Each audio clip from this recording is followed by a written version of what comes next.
والليل إذا سجى ما ودعك ربك وما قلى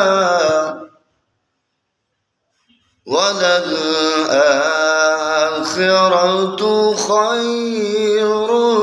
لك من الأولى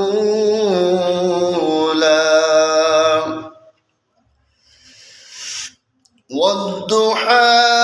والليل إذا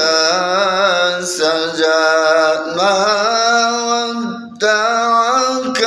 ربك وما قلى والضحى সময়ের কসম والليل إذا سجى যখন যা রাত হয় মা ওয়াদ্দাকা রব্বুকা ওয়া মা ক্বালা আল্লাহ পাক বলেন হে নবী আল্লাহ আপনার প্রতি রুষ্ট হয় নাই আপনার প্রতি বিরূপ হয় নাই ওয়ালাল আখিরাতু খায়রুল লাকা মিনাল উলা আপনার জন্য দুনিয়ার চাইতে আখিরাত উত্তম অচিরেই আল্লাহ পাক আপনাকে এমন কিছু দান করবে যে আপনি খুশি হয়ে যাবেন সুতরাং আপনি বেকুল হয়েন না আল্লাহ আপনার সাথে রয়েছে